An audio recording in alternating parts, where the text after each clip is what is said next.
అప్పుడెప్పుడో 2019 సంవత్సరంలో గద్దలకొండ గణేష్ అనే సినిమా వచ్చింది. వరుణ్ తేజ్ సినీ కెరీర్లోనే ఓ బిగ్గెస్ట్ బ్లాక్ బస్టర్ సినిమాగా అది నిలిచిపోయింది. ఆ సినిమా తర్వాత ఎన్ని సినిమాలు వచ్చినా సరే వరుణ్ తేజ్ మార్క్ ఇది అని చెప్పుకోదగ్గ సినిమాలేమీ రాలేదు. గద్దలకొండ గణేష్ సినిమా తర్వాత Ghani, F3, Gandeevadhari Arjuna, operation Valentine, matka అంటూ వరుసగా 4-5 సినిమాలు వచ్చినా వరుణ్ తేజ్ సినిమా కెరీర్కు మేలు చేసిందేమీ లేదు. ఈ క్రమంలోనే 2 ఏళ్ళు గ్యాప్ తీసుకుని మరీ కొరియన్ కనకరాజ్ అనే సినిమాతో ప్రేక్షకుల ముందుకు వచ్చాడు వరుణ్ తేజ్. ఈసారి ఎలాగైనా హిట్ కొట్టాలన్న పంతంతో ఓ సరికొత్త కథను ఎంచుకున్నాడు.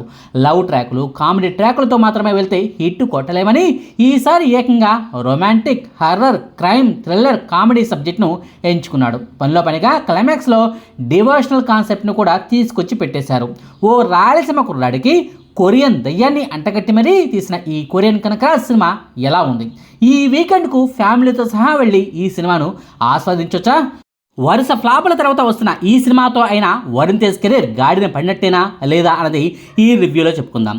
ఈ సినిమా కథ గురించి కొత్తగా చెప్పుకోవాల్సిన అవసరం లేదు.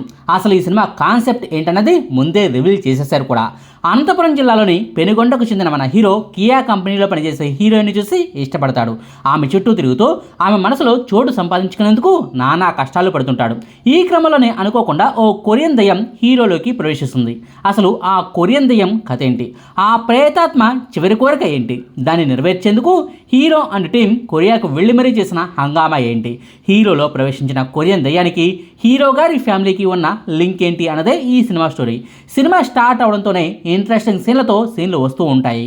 కొరియన్ గ్యాంగ్స్టర్ ఒకరు చనిపోవటం, ఆయన అస్థికలను ఓ సీసాలో బంధించి బంధనం వేయటం, ఆ సీసా అటు తిరిగి ఇటు తిరిగి దేశాలు దాటి మరీ అనంతపురానికి చేరటం వంటి సీన్లతో ఆడియన్స్లో క్యూరియాసిటీని పెంచేస్తుంది. ఓ వెరైటీ సినిమాను చూడబోతున్నామన్న కుతూహలం మొదలవుతుంది.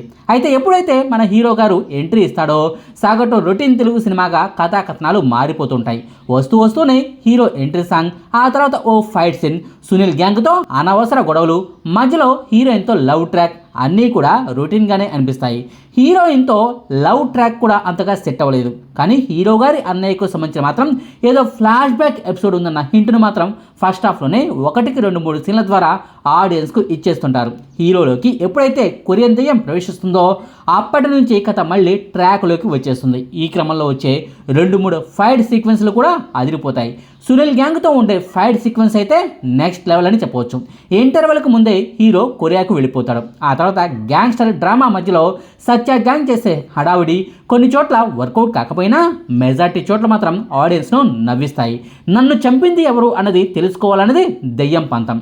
అది తెలుసుకునేందుకు నానా ప్రయత్నాలు చేస్తుంటాడు. అయితే అతడిని చంపింది ఎవరు అన్నది ఫస్ట్ హాఫ్లోనే ఆడియన్స్ కాస్త ఆలోచిస్తే గెస్ చేయవచ్చు. కానీ ప్రీ క్లైమాక్స్ ముందు వచ్చే ట్విస్ట్ను మాత్రం ఎవ్వరూ ఊహించలేరు.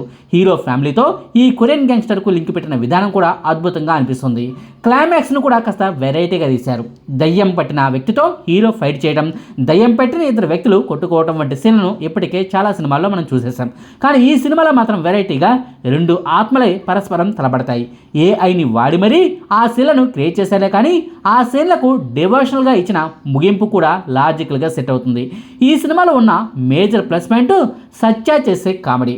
హీరో ఫ్రెండ్ క్యారెక్టర్లో సత్య కనిపిస్తాడు. ఫస్ట్ హాఫ్లో కొన్ని సీన్లలో అయితే కడుపుబ్బా నవ్వుకోవచ్చు.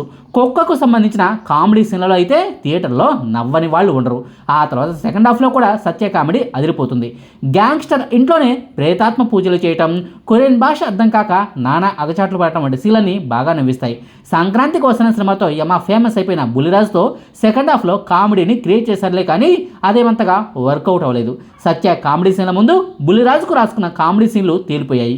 ఈ సినిమాను సత్య కామెడీ కోసమైనా ఓసారి చూడొచ్చు అనడంలో ఏమాత్రం సందేహం లేదు. ఇక ఈ సినిమాలో ఉన్న రెండో ప్లస్ పాయింట్ కొరియా కేంద్రంగా రాసుకున్న కథా నేపథ్యం. మామూలుగా తీస్తే ఇది కూడా ఓ రిట్రీన్ దయ్యం సినిమానే అయ్యేది. రాఘవ లారెన్స్ గారు తీసే కాంచన సినిమాల మాదిరిగానే ఇది కూడా మరో గోస్ట్ సినిమాగా మిగిలిపోయేది. కానీ దీనికి కొరియన్ గ్యాంగ్స్టర్ నేపథ్యాన్ని రాసుకోవడం, కథను కొరియాలోకి షిఫ్ట్ చేయడంతో దీని లుక్ మారిపోయింది. సెకండ్ హాఫ్ అంతా కూడా కొరియాలోనే జరుగుతుంది. హీరోలోకి దూరిన ఆత్మను 21 రోజుల్లోగా హీరో శరీరంలోంచి పంపించేయాలి. అలా పంపించకపోతే హీరోయే పూర్తిగా దెయ్యంలా మారిపోతాడన్నది ఓ లాజిక్. కాస్త కన్విన్సింగ్గానే ఉన్న ఈ లాజికల్ పాయింట్ చుట్టూ అల్లుకున్న కథ కాస్త కొత్తగానే ఉంటుంది. సెకండ్ హాఫ్లో వచ్చే కొన్ని సీన్లు లాజికల్గా సింక్ అవ్వకపోయినా మెయిన్ కథను అయితే డిస్టర్బ్ చేసేవైతే కాదు. ఇక ఈ సినిమాలో ఉన్న మూడో ప్లస్ పాయింట్ తమన్ ఇచ్చిన బీజిఎం. పాటలు బాగున్నాయని, ఇరగదీశాడని, మ్యూజికల్ హిట్స్ అయ్యాయని నేను చెప్పడం లేదు. థియేటర్లోంచి బయటకు వచ్చాక ఒక్క పాట కూడా నాకైతే గుర్తులేదు. కానీ బీజిఎంను మాత్రం తమన్ ఇరగదీశాడు. ప్రత్యేకించి కొరియాలోకి కథ షిఫ్ట్ అయిపోయిన తర్వాత గ్యాంగ్స్టర్ లుక్లో ఉన్న దెయ్యం హీరో పాత్రకు తమన్ ఇచ్చిన బీజిఎం అయితే నెక్స్ట్ లెవెల్ అని చెప్పాలి.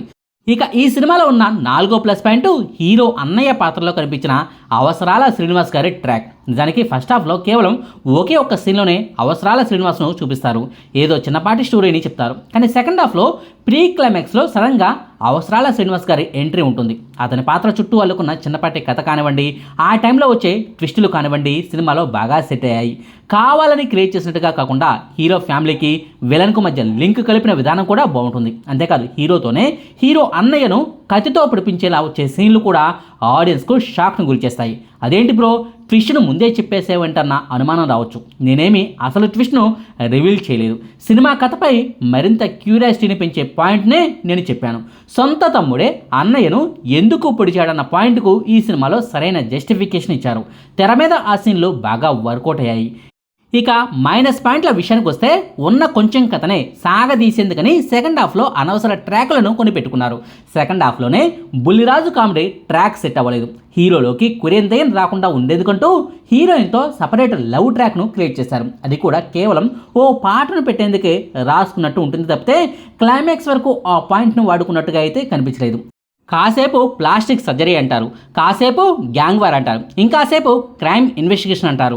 మధ్య మధ్యలో దెయ్యం తన శరీరంలో లేని సమయంలో హీరో కనకరాజే ఆ గ్యాంగ్స్టర్కు సంబంధించిన గురువును చితక బాదినట్టు కూడా చూపిస్తారు. నిజానికి హీరోకు కోపం వస్తే అతడి శరీరంలోకి దెయ్యం వచ్చేస్తుందన్నది ఈ సినిమాలో ఉన్న లాజిక్. మరి కోపం రాకుండా కనకరాజు ఎలా ఫైట్ చేశాడన్న దానికి మాత్రం సమాధానం లేదు. ఫస్ట్ హాఫ్లో మరీ సాగదీయలేదే కానీ సెకండ్ హాఫ్లోనే సాగదీత ఎక్కువైనట్టు అనిపిస్తుంది. కాకపోతే కాస్తో కోస్తో బెటర్ ఏంటయ్యా అంటే ఈ సాగదీత సీన్లలో కూడా సత్య కామెడీ వర్కౌట్ అవడం అన్నది ఈ సినిమాను బ్రతికించినట్టయింది.